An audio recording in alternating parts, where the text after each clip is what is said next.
Bismillahirrahmanirrahim. Assalamu alaikum warahmatullahi wabarakatuh. It's me Mohammed Hassan with you and you are watching my YouTube channel Stock Villa.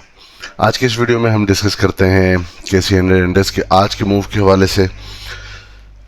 Starting के साथ हमने एक spike देखा और जहां पर इंडेक्स ने अपना हाई फॉर्म किया अराउंड कोई 11:15 बजे के करीब 40,964.22 के ऊपर। उसके बाद फिर हमने स्लोली एंड ग्रेजुअली सेलिंग देखी जहां पर इंडेक्स ने क्लोजिंग दी है आज 40,652.67 के ऊपर। इंडेक्स का जो आज लो था वो ओपन के ऊपर जो इंडेक्स ने जहां से प्री ओपन का जो सेशन था लास्ट क्लोजिंग थी वही लो है और आज पूरा दिन कोई उस लो से नीचे का कोई लो इंडेक्स ने फॉर्म नहीं किया। 40,504.75 के ऊपर प्री ओपनिंग थी। इसी वजह से इंडेक्स ने आज पॉइंट्स जोड़े हैं 147.92 जो कि परसेंटेज में है 0.37%। वॉल्यूम्स की अगर हम बात करें तो वॉल्यूम काफ़ी सुकड़े हैं। आज ऑलमोस्ट 79.6 मिलियन के करीब वॉल्यूम जनरेट हुए। इसके बाद अगर हम ऑल शेयर के अंदर भी देखें तो तकरीबन 150 मिलियन के करीब वॉल्यूम जनरेट हुए हैं। मार्केट परफॉर्मेंस पर अगर हम आ जाते हैं टॉप एक्टिव स्टॉक्स टीआरजी में आज वॉल्यूम जनरेट हुए ऑलमोस्ट 9.9 मिलियन के 14 पैसे इसने जोड़े हैं। पॉजिटिव क्लोजिंग हुई है ऑल्दो जो कैंडल फॉर्म हुई है वो नेगेटिव हुई है, लेकिन चूँकि ओपनिंग ही इसकी हायर हुई थी तो इसी वजह से जो क्लोजिंग के वक़्त जो इसकी जो क्लोजिंग हुई वो 52.60 के ऊपर जो हुई है वो पॉजिटिव हुई है 14 पैसे की। BIPL के ऊपर अगर हम नज़र डालें तो इसने आज वॉल्यूम काफ़ी अच्छे जनरेट किए, लेकिन क्लोजिंग इसकी 9.99 के ऊपर नेगेटिव क्लोजिंग हुई है 11 पैसे की। सुनहरी बैंक SNBL इसमें आज काफ़ी ज़्यादा वॉल्यूम जनरेट हुए हैं। तकरीबन 2-3 दिन पहले भी इसके काफ़ी वॉल्यूम जनरेट हुए थे। आज इसकी जो क्लोजिंग हुई है वो 9.97 11 पैसे शेयर प्राइस इसकी इंक्रीज हुई है। PRL ने 19 पैसे जोड़े हैं, यूनिटी ने 32 पैसे जोड़े हैं, 22.83 के ऊपर इसकी क्लोजिंग हुई है। PIBTL ने भी आज पॉजिटिव क्लोजिंग दी है 15 पैसे की। ASC अल शहीर के अंदर जो एक इसकी कंपनी की तरफ से जो एक मटेरियल इंफॉर्मेशन फ्लोट हुई थी कि राइट शेयर्स के इशुएंस के हवाले से, तो उसके बाद हमने देखा कि इसके अंदर प्रॉफिट टेकिंग देखी गई और तकरीबन 6.22% इसकी शेयर प्राइस डिक्रीज हुई है। 18.39 के ऊपर इसकी क्लोजिंग हुई है। MLCF ने 6 पैसे जोड़े हैं, 40.09 के ऊपर क्लोजिंग हुई है। JSCL जहां ओपन हुआ वहीं क्लोज हुआ और हेस्कोल भी जहां ओपन हुआ वहीं क्लोज हुआ। तो एक लो वॉलेटाइल सेशन रहा जिसके अंदर कोई बहुत ज़्यादा हमने स्क्रिप्ट्स के अंदर देखा कि कोई ना बहुत ज़्यादा ज़्यादती हुई और ना बहुत ज़्यादा कमी हुई। इसके बाद हम सबसे पहले आवरली बेसिस के ऊपर अगर देख लें तो जो एक 10 नवंबर के बाद से जो ये वो कैंडल है जब फाइजर कंपनी की तरफ से एक अनाउंसमेंट आई थी तो हमने देखा था कि 800 पॉइंट का एक गैप अप ओपनिंग हुई थी और वहीं से ही चूँकि एक ट्रेंड लाइन की रेजिस्टेंस थी और गैप अप ओपनिंग बहुत ज़्यादा थी तो वहीं से हमने देखा था कि प्रॉफिट टेकिंग देखी गई और एक डाउन ट्रेंड शुरू हुआ था अगेन शॉर्ट टर्म पीरियड के लिए और अगेन सपोर्ट वापस मिली थी इंडेक्स को 40,250 वाले एरिया के पास से। इसके बाद जब यहाँ पर इंडेक्स था तो इस ट्रेंड लाइन की हमने एक और ट्रेंड लाइन लगाई थी जिस पर हमने देखा कि यहाँ से रेजिस्टेंस ली, फिर यहाँ पर आया, यहाँ से रेजिस्टेंस ली, लेकिन आज इंडेक्स ने ओपनिंग ही चुके तकरीबन 110 पॉइंट्स के करीब की एक गैप अप ओपनिंग थी। तो ये एक शॉर्टर पीरियड ऑफ टाइम के लिए जो एक रेजिस्टेंस थी इससे ऊपर ब्रेकआउट दिया और इसके ऊपर ब्रेकआउट देने के बाद हमने देखा कि इंडेक्स ने इससे ऊपर अपने आप को सस्टेन किया और जहां पर इंडेक्स ने अपना हाई फॉर्म किया 40,964.22 के ऊपर और फिर अगेन हमने एक ग्रेजुअल बेसिस के ऊपर देखा कि इंडेक्स आया अगेन उस सपोर्टिव जोन के पास जो 40,600 के अराउंड था। और यहीं पर ही जाकर इंडेक्स ने फिर अपने इस जो एक लो फॉर्मेशन की थी उससे कुछ पॉजिटिविटी के बाद क्लोजिंग दी है। आवरली बेसिस के बाद हम चलते हैं ज़रा डेली बेसिस के ऊपर कि इंडेक्स की कैसी क्लोजिंग हुई। तो हमने ये देखा कि आज काफ़ी अच्छा मोमेंटम स्टार्ट हुआ, लेकिन इंडेक्स अपने इस हाई को सस्टेन नहीं कर सका। अगर हम इसी को वॉल्यूमेट्रिक बेसिस पे देखें तो बहुत ही कम वॉल्यूम, ये वॉल्यूम हम कंपेयर कर सकते हैं इन वॉल्यूम को तकरीबन जो जून के अंदर जो वॉल्यूम जनरेट हो रहे थे वही वॉल्यूम तकरीबन 79.55 मिलियन के जनरेट हुए हैं। ये एक जो कैंडल की फॉर्मेशन है वो तो एक नेगेटिव ही लगती है। हम ये देखेंगे बोलिंजर बैंड की जो रेजिस्टेंस थी, यहाँ पर भी रेजिस्टेंस ली, यहाँ पर भी ऊपर सस्टेन नहीं कर सका। लेकिन जो एक थोड़ी सी हम पॉजिटिविटी देखते हैं वो अगर हम देखें कि जो कैंडल की फॉर्मेशंस होती जा रही हैं वो अगेन कोई बहुत ज़्यादा बुलिश या बेरिश तो नहीं है, एक साइडवेज की ही है जैसे हम अपने प्रीवियस वीडियोस में बयान कर चुके हैं। लेकिन जो की लेवल होगा हमारे लिए देखने का वो अगेन 40,200 का एक की लेवल है कि जब तक इंडेक्स इससे ऊपर सस्टेन कर रहा है हम फिलहाल होल्डिंग अपनी रख सकते हैं। जिस तरह आवरली बेसिस पे हमने देखा है कि ये एक शॉर्ट टर्म इस चैनल के अंदर है, मे बी अगर कल अगेन चूंकि डेली बेसिस पे जो कैंडल की फॉर्मेशन है वो कोई अच्छी कैंडल फॉर्म नहीं हुई है, तो मे बी अगर हम यहाँ से वापस से ब्रेकडाउन देखें तो इंडेक्स वापस आएगा 40,200 और वही 39,900 और फिर बॉटम 38,700 और 800 के राउंड में। लेकिन जो ये कैंडल फॉर्म हो रही हैं इसके अगर हम देखें तो ये यहाँ पर इस कैंडल के जो लो लगा है वो लगा है 40,262। यहाँ पर जो लो फॉर्मेशन हुई है इस कैंडल की वो अपने प्रीवियस वाली कैंडल से अब बिट ऊपर हुई है 40,470 और यहाँ पर भी कोई अपना न्यू लो नहीं लगाया इंडेक्स ने। यहाँ पर भी जो लो फॉर्मेशन हुई है ऑलमोस्ट 40,600 के राउंड में। ये कोई पॉजिटिव साइन नहीं है और वॉल्यूम भी काफ़ी ज़्यादा डिक्रीज हो रहे हैं। लेकिन एक चीज़ समझने की ज़रूरत है कि जब इंडेक्स अपनी कोई एक कंसोलिडेशन एरिया में होता है तो इसी तरह के ही वॉल्यूम जनरेट हो रहे हैं होते हैं जनरली। तो हम ये समझ सकते हैं कि यहाँ पर ये पूरे इस बैंड के अंदर ही इंडेक्स जो है वो अपनी कंसोलिडेशन पूरी कर रहा है। किसी एक तरफ भी मोमेंटम ज़्यादा नहीं है, ना बियर्स का मोमेंटम बहुत ज़्यादा है ना बुल्स की तरफ से मोमेंटम बहुत ज़्यादा है, एक रेंज बाउंड की ही सूरत हाल है। लेकिन अगर हम ये देखें कि जिस तरह पहले मार्केट और इंडेक्स टेंगल था इस क्लाउड के अंदर ही, अभी भी आगे जो क्लाउड है वो अभी तक नेगेटिव ही है।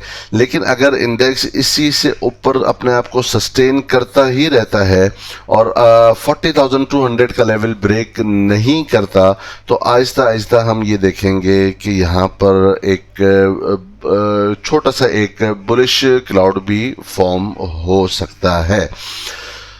इसके बाद थोड़ा सा हम डिफरेंस अगर देखें, जो हम ये केसी 100 इंडेक्स को देख रहे हैं, अगर मैं आपको लेकर चलूं केसी ऑल शेयर्स के ऊपर तो आप ये देखेंगे कि जो केसी ऑल शेयर है उसका जो इचिमोको है वो हमें अभी भी नेगेटिव ही और साइड लाइन रहने को ही कह रहा है। लेकिन जो केसी 100 इंडेक्स का जो इचिमोको है वो हमें थोड़ी सी एक पॉजिटिविटी दिखा रहा है। तो हम यही वजह है कि हम देख रहे हैं कि कभी कभार कोई स्क्रिप्ट वाइज तो बाइंग और सेलिंग अच्छी हो रही है, लेकिन जनरली एक अगर हम बात करें केसी ऑल इंडेक्स के अंदर तो वो उस तरह की मूवमेंट हमें नहीं दिख रही। आज भी जो मेनली पॉजिटिविटी थी वो बैंकिंग सेक्टर और oil and gas exploration sector की वजह से थी। इसके बाद हम जो लेवल्स हैं बेसिकली इंडेक्स के पास, जो मेन जो रेजिस्टेंस आएगी कि जिसके अबूर करने के बाद इंडेक्स के अंदर हम देखेंगे कि वापस से वॉल्यूमेट्रिक बेसिस पे भी काम बढ़ना शुरू हो जाएगा पॉजिटिव साइड में, वो ये ट्रेंड लाइन की रेजिस्टेंस है। जब यहाँ से अगर स्लोली ग्रेजुअली भी अपवर्ड मोमेंटम कंटिन्यू रहता है, ऑल्दो डेली बेसिस पे कैंडल की फॉर्मेशन इसे सजेस्ट नहीं कर रही, लेट्स अजम्पशन के अगर इसी तरह का मोमेंटम स्लोली और ग्रेजुअली साइडवाइज रहते हुए ही अपवर्ड मोमेंटम हम देखते हैं, तो जब ये इस ट्रेंड लाइन की रेजिस्टेंस इंडेक्स उबूर करके ऊपर की क्लोजिंग देगा, तो फिर हम देख सकते हैं कि पॉजिटिविटी कुछ ज़्यादा हो सकती है। अगर हम रेजिस्टेंसेस और बात करते हैं अगर सपोर्ट्स की, तो वो हम देखते हैं कि इंडेक्स के पास जो अगेन जो रेजिस्टेंस है जो हम पहले से हमने लगाई हुई है 40,850 से के करीब की, और इस ट्रेंड लाइन की एक मेन रेजिस्टेंस है जो इस जो है वो पैरेलल चैनल के टॉप की रेजिस्टेंस है। जो मेन जो फोकस करना होगा हमें सपोर्ट के ऊपर वो यही 40,200 के ऊपर है कि अगर तो ये मेंटेन रहता है 40,200 और इससे अबव, तो हम पॉजिटिव रह सकते हैं, और जब अगर ये टूटा तो फिर अगेन हमें वापस से काफ़ी नीचे जाना पड़ सकता है। इसके अलावा अगर हम इंडिकेटर्स पे नज़र डालें, अगेन RSI साइडवेज की तरफ है। इसके अलावा अगर आप देखें मैकडी या टेंगल हैं, आपस में लाइंस वही साइडवेज ही बता रही है, सम टाइम पॉजिटिव होती है, फिर नेगेटिव, फिर पॉजिटिव, फिर वापस से कन्वर्ज होने वाली है, लेकिन अभी भी ये साइड लाइंस को ही इंडिकेट कर रहा है। इस इंडिकेटर पर नज़र डालें, ये भी अगेन साइडवेज ही इंडिकेट कर रहा है, किसी एक तरफ का मोमेंटम नहीं है। इसे अगर आप देखें जो ADX की अगर आप ये लाइन देखें, ब्लू कलर की जो लाइन है ADX की लाइन, इसे अगर हम देखें तो ये जिस लेवल पे अभी मौजूद है, ऑलमोस्ट 13 का लेवल मौजूद है, ये इस तरफ इंडिकेट करता है कि किसी भी एक तरफ का मोमेंटम ज़्यादा नहीं है। और अगर हम पीछे इसकी हिस्ट्री देखें तो तकरीबन ये 10 से 12 का ही लेवल एक मैक्सिमम टच करता है, 9.5 का लेवल। इसके बाद से ही किसी भी एक तरफ का मोमेंटम तेज होता है। आप देखें यहाँ पर भी इसने अपना जो लो लगाया था, इसके बाद ही वापस से शार्प हमने मोमेंटम देखा था। तो बेसिकली जब ये अपने लो बनाने के बाद जब वापस से रिवर्स होगा, तो चाहे वो बियर्स का मोमेंटम हो, चाहे वो बुल्स का मोमेंटम हो, वंस इट मूव्स अपवर्ड और वो 23 के लेवल से ऊपर सस्टेन करना शुरू करेगा, तो हम ये देखेंगे कि किसी भी एक तरफ का मोमेंटम तेज हो जाएगा, चाहे वो बियर्स की तरफ हो, चाहे वो बुल्स की तरफ का हो। अगर हम DI प्लस और माइनस को देखें, अगेन टेंगल है, ये भी साइडवेज को ही बता रहा है, sometime positive crossover, negative positive, negative positive, ये इसी तरफ ही साइडवेज की ही मोमेंटम बता रहा है।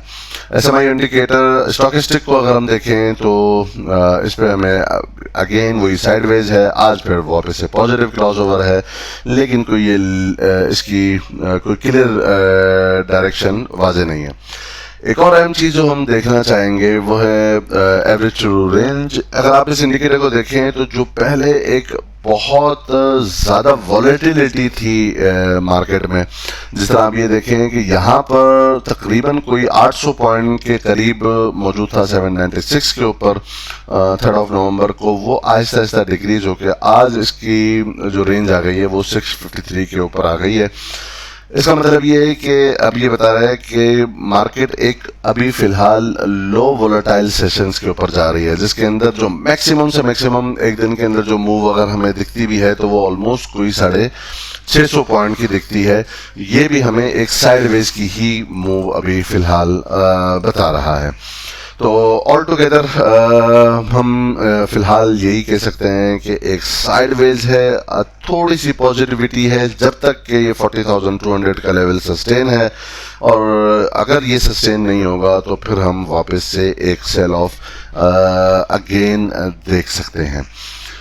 इसके बाद अगर हम चलते हैं ज़रा FIPLP के डेटा की तरफ कि आज क्या हुआ, तो अगर आप देखें अगेन जो फॉरेन कॉर्पोरेट्स हैं वो सेलिंग के ऊपर है 1.77 बिलियन यूएसडी की, और इनकी जो हैवी सेलिंग है वो है ईएनपी सेक्टर।